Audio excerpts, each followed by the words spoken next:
Thanks.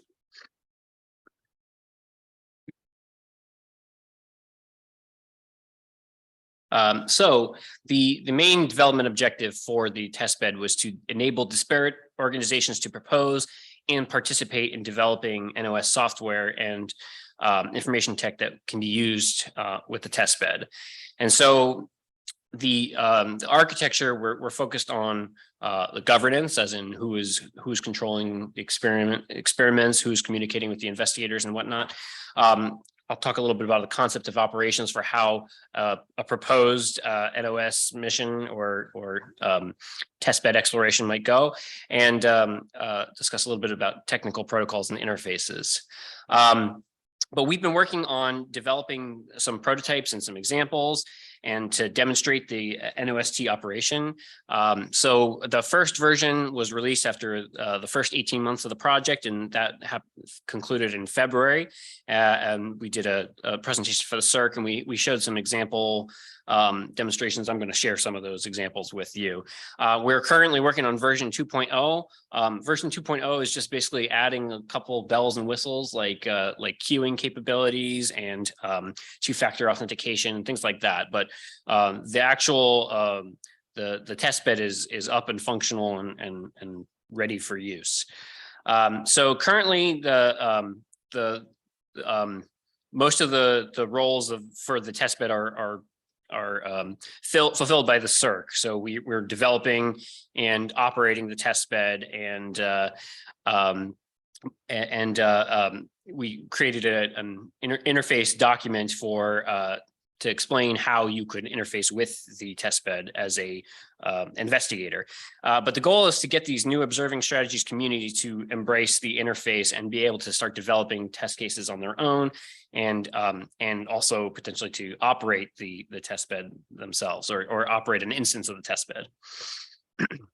So the way that this would work is as a concept of operations, you would start down here with defining your interface, what interface you would need with the testbed, what you need the testbed to do, what type of messages do you need to send back and forth, what kind of nodes do you need in order to model your mission. And then they would develop this, the investigator would develop this NOS-T interface and then propose a test suite. And then that would go through the review and approve process, and then you'll develop the test suite, which means developing the individual applications, being able to ensure connection to the servers and whatnot. And then you go into execution, where you actually do review and modify test runs, collect results, and then your typical review and publication cycles at the end. So as we were developing the testbed, we wanted to, we defined a few guiding principles for what we wanted the testbed to do. So the first thing was that we wanted to enable geographic distribution. So not only are we dealing with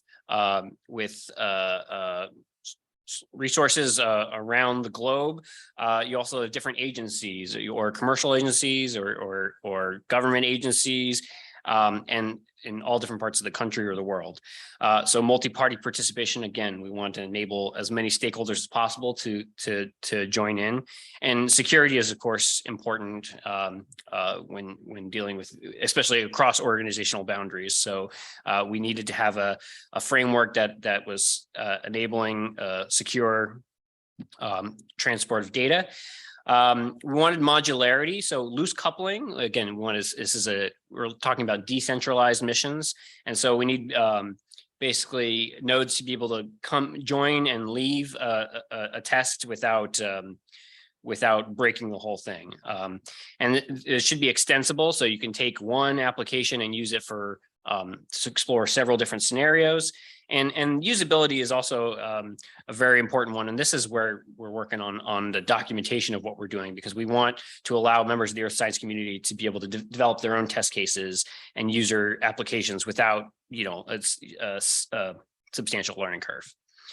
So the graphical concept of what the testbed actually is. The NOS-T system itself it really just involves a server that is hosting an event broker or a message broker, if you will.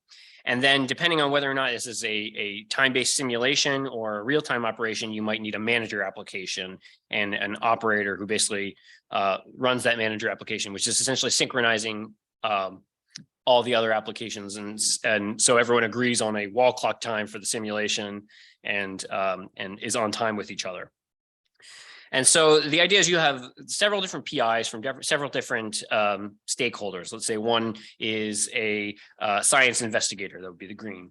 And then you have another one, which is a government agency like a NASA or NOAA. And then maybe you have another one, which is a commercial satellite image provider.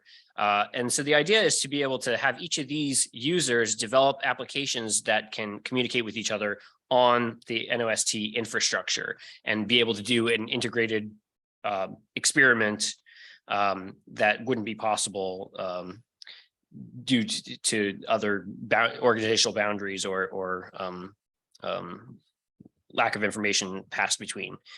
And so the idea of the event-driven architecture is none of these applications are communicating directly to each other. They're all communicating through the network, through the event broker, and it works with a publish-subscribe system. So one application would publish its message to a topic on the broker, and then basically based on the other users that are subscribed to that, the event broker would then relay those messages to the appropriate users on the other side.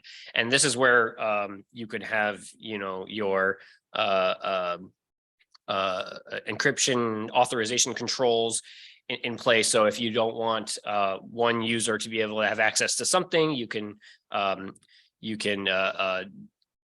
make the topic so it's only certain users are able to subscribe it, and that way you can control that. And so we're using, as for our broker, we're using the Solus Pub Sub Plus standard. And we're using this because it's freely available and it can host up to 1,000 concurrent connections at a time. And we're not anywhere close to that many connections. And we've built this on using the MQTT messaging protocol, but the Solus event brokers are able to handle other protocols as well. So there is room for advancement to other protocols, but we've definitely designed the system based off of the MQTT protocol. Okay, so I'm going to go through a couple of application cases so you can really see the testbed in operation. So the first example case is one that we've sort of been doing a lot, which is it's taking the canonical FireSat example. If anybody's ever had the space mission analysis and design textbook, the idea is it's a fire detection and monitoring in the continental United States or globally. And so what we're doing in this one is we're trying to simulate a fire season, or really a fire day, and calculate the time that it takes for a satellite to get to that fire after it's initiated to determine the detection time, and then how long it takes to then report that fire to a ground station. So essentially, the main thing we're looking at is latency, as far as from time of ignition to when that information is actually available. But this could be extensible to design of experiments to study other system variables as well. So here is a visualization of the simulation, and this visual is actually one of the applications itself. This is one of the nodes, and then the other nodes would be the satellites and the fires and whatnot. And these are all basically sending messages to the broker. And what you're seeing in the visual is a representation of those messages, or interpretation of those messages to see what's going on. So the red dots are fires that have started, and this is sped up greatly. Obviously, you can tell by how fast the satellites are going, right? So the fires are red when they ignite. And then when the fire comes within the sensor view, which is the blue circle underneath the satellite, the dot will change from red to orange. And then once that satellite then gets into range of the ground station, which right now in this simulation I was using New Mexico as the ground station, then those orange fires change to yellow to indicate that they've been reported. So that's what you're visualizing. And also you can see, you might be able to see it, The satellite also is changing colors depending on whether its state is visible to the ground station or not. So that was just a visual. So what's going on under the hood is that you have these 4 nodes, and these are each applications that are connected on the test bed, and each of them have their own messages, and the publish subscribe relationships are sort of indicated by the directions of these arrows. Arrows coming from a node are published messages, and arrows going to a node represent subscriptions. But you'll see that each of these messages has this sort of block in between, and so that represents the event broker or the message broker. So all these messages will be routed to the correct subscribers rather than communicating directly from one to the other. So the fires is publishing information about the fire location and then subscribing to messages from the satellite about the state of the fire, whether it's detected or reported. The ground is basically just publishing its location so that the satellites know where the ground stations are. And then the satellites are modeling the orbit and propagating them, and then sending messages when the fires are in view and when the ground is in view. And then the scoreboard doesn't publish any message; it's only a subscriber. So as it wasn't physically doing anything, it was just visualizing everything that was happening. So as far as the topic and the payloads, so these are passed using JSON formatted messages. But the idea is the topics are basically endpoints to send the messages to. And so the MQTT client has to publish to a specific topic or subscribe to a specific topic in order to publish or receive the message. So for example, typically our convention is we have the prefix for the test case. So all the different nodes have to agree on the same prefix so that they're all working on the same test. And then the second slash would be the application that's running. And then the last slash would be the name of that topic. So for instance, location would have lat-long information about the fires. And so the payload would include this fire ID, the ignition timestamp, the lat-long, etc. And then here's another example of satellites publishing to a satellite detected topic or a satellite reported topic. And the payload is the state of the fire ID, the satellite ID that detected it, etc. And so each of these nodes is tracking whichever information that it's subscribed to. So here's another example, same idea, except for now I've randomized the fires globally, and you have ground stations sort of around the world with different minimum elevation angles for them.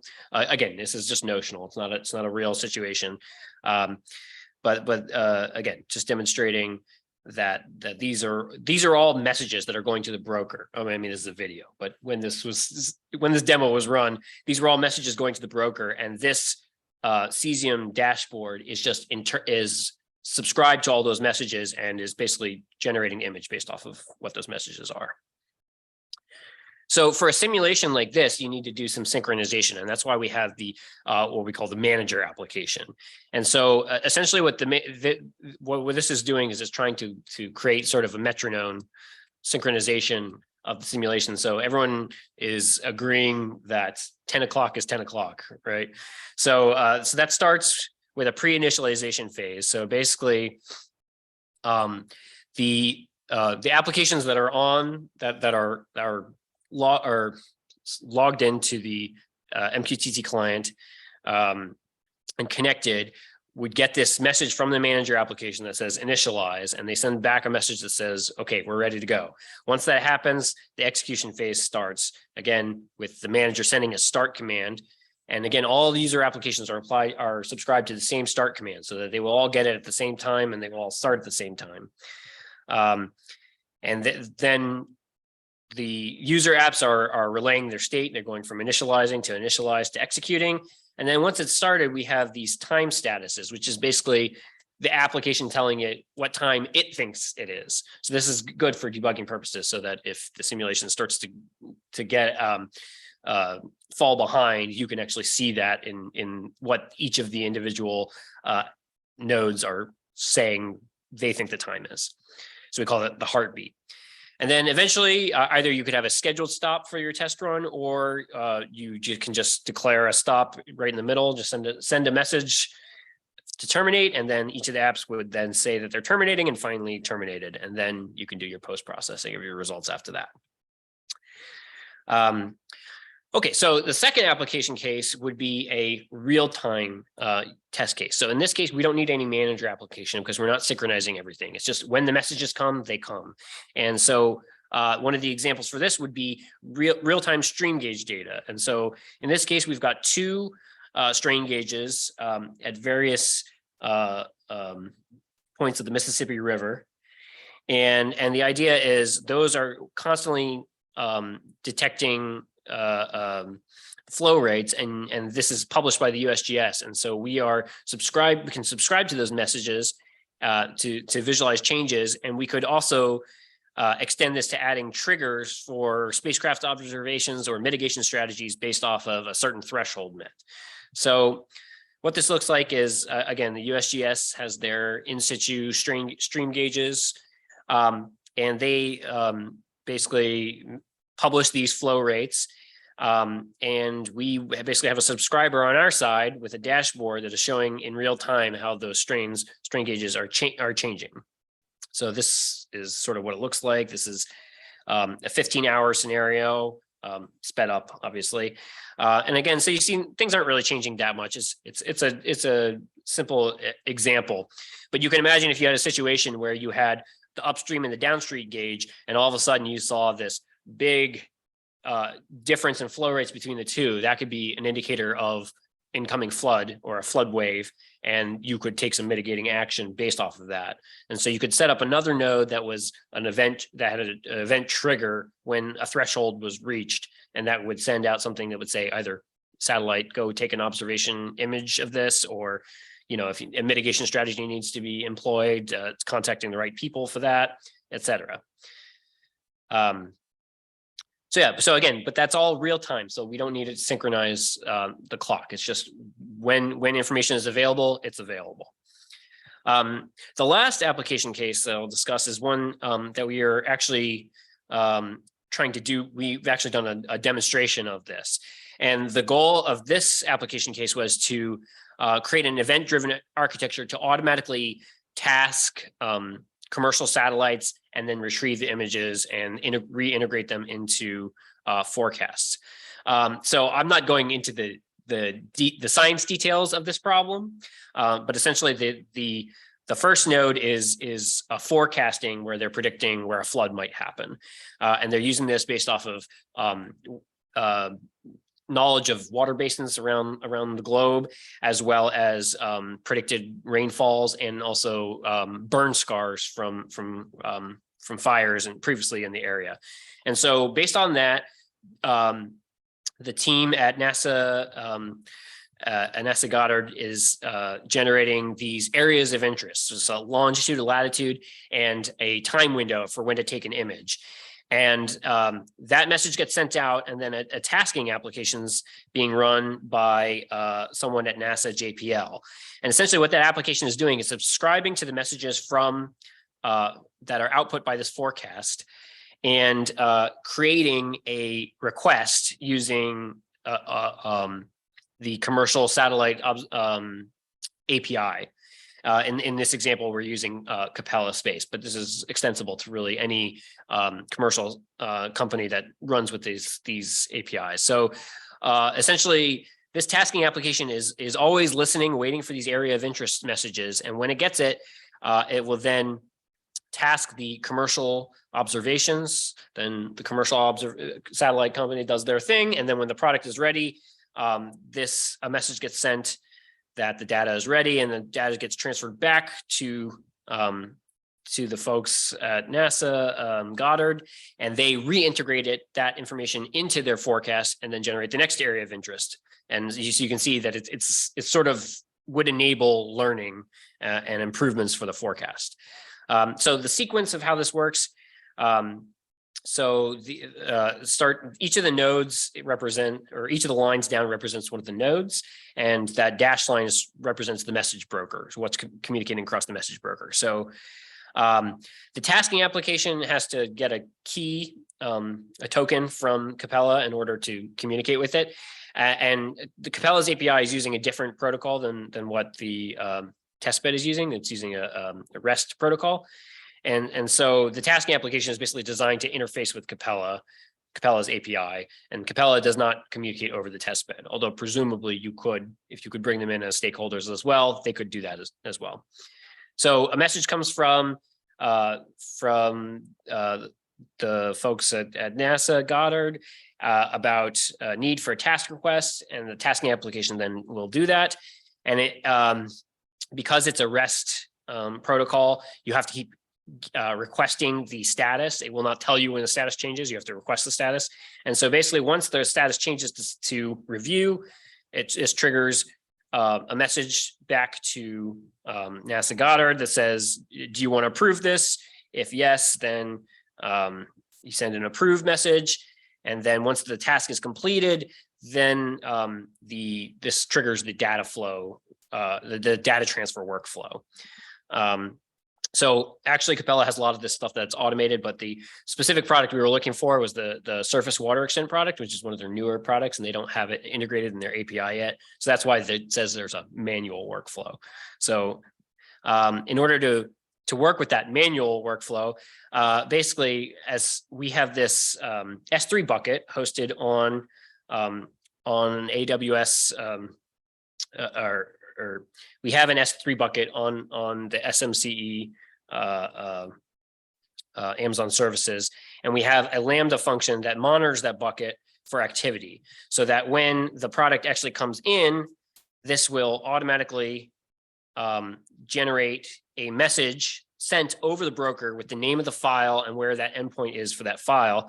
And then this data transfer application, when it gets that message, it automatically initiates a data transfer, a GET request from this Amazon CloudFront, and that initiates the transfer from the S3 bucket directory to directly where you want it to go on the Discover server, which is where is NASA Goddard's supercomputer hosted, and then that product can be delivered for forecast integration, and then you go back to the beginning of the loop and do it all over again.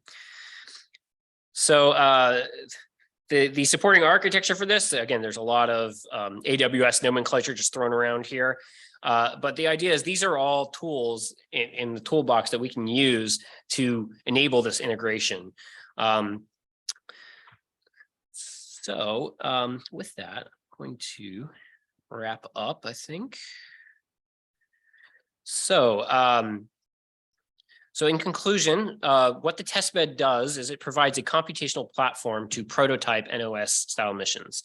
And this can be done with real-time missions. This can be done with live demonstrations, or this can be done with simulations, if depending on how good your modeling and simulation is. So the framework provides an initial governance model, a concept of operations, and a technical interface specification. This is all built on this event-driven architecture where basically you have triggers set by certain messages, and that causes all this automation to happen. And again, we've demonstrated some simulated and real-time execution.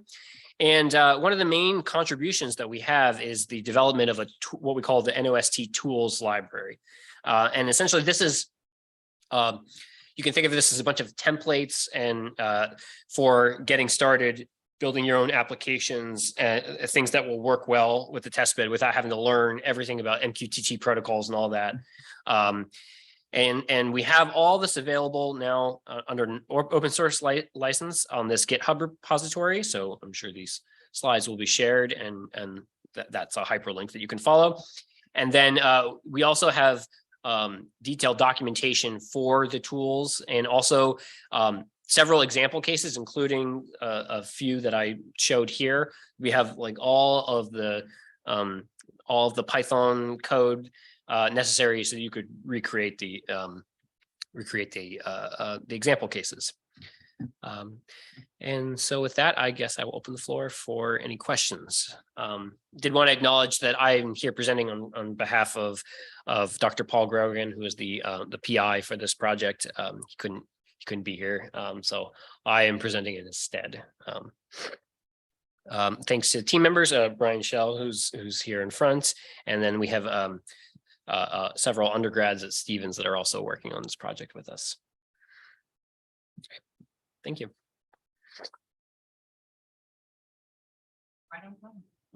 Any questions? Yes. Sure.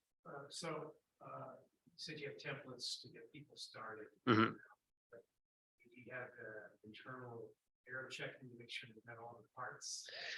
Well, that's part of, that's actually a great question, because that was one of the original tools that we had proposed in our version 1.0, which was like a compliance checker, or yeah, it was.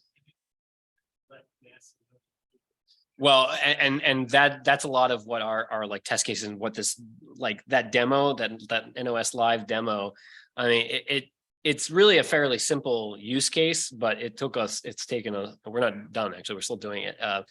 It's taken us months to get it right, just because, again, not everybody who is working on it really understands everything necessarily. Like there is a learning curve. There's not no learning curve. There is a learning curve. But I can assure you that we've got some data scientists who this is not their area of expertise, who have been using the testbed successfully. So it's possible. And again, as we improve our documentation, which we're working greatly on right now, I think we are trying to make it so that can hand it off and someone can figure it out from scratch. Obviously we're still around to help and to help curate, like you saw in the governance model, but ideally the more that people are able to do this without our help, the more enabling it is. So, Thank you. Mm-hmm. I'll have another question. Okay, go for it. So is it Stevens that's his name? Yes. So, because you have a lot of third-party products that make up this testbed. Mm-hmm. This undergoing version upgrades. Yes. Yes. So you have a policy in place and funding in place. So I don't know how to answer that question, to be honest. I would say that we have been trying to strictly use open source stuff, because the idea is to make this ready out of the box type of thing. And again, so we had been hosting all this stuff on an SMC GitLab, and we were waiting until we got approval for an open source license so we could start sharing it on a public GitHub site. So yeah, but there is a lot of, to start from scratch, you need to set up the broker itself, and that I think is the most complicated part. And that's actually one of the things I'm working on right now, is documenting how to do that from scratch, and how to actually set it. So you could set up a whole test bed of your own. Like we don't have to be the hosts of the test bed. It can be done elsewhere, and it doesn't necessarily even have to be hosted in the cloud. It's obviously more useful if it is, but you can have a version of this test bed that is just on your local machine, where you have an event broker that is on your local machine. You model the different nodes. I've done this several times with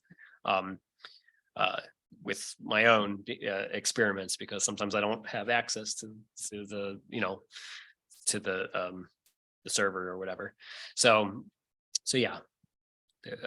Again, I think that the key is going to be our documentation, and how explicit we are, and how clear we are in our explanations. Thank you. Mm-hmm. Are you planning on other future case studies? Yeah, well, I mean, so we have a couple of papers that we're working on currently for the AIAA SciTech conference that's in January.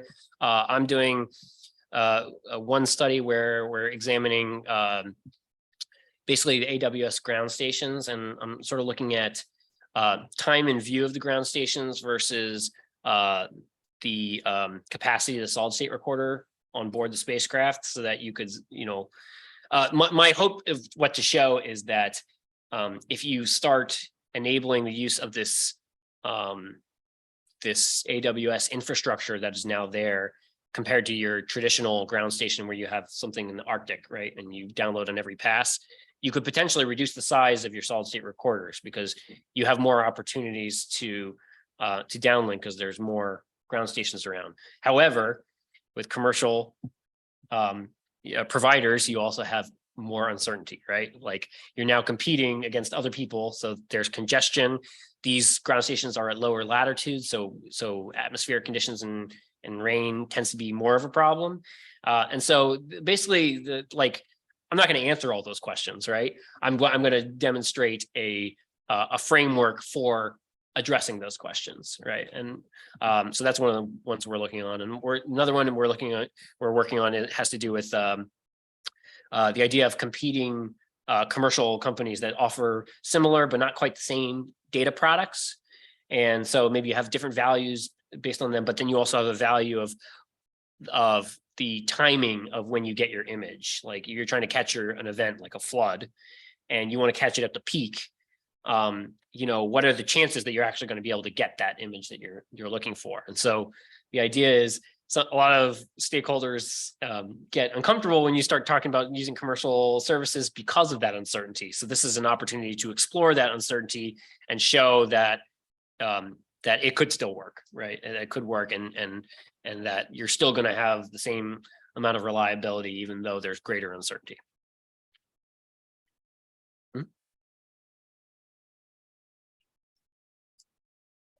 Thank you very much. Thank you.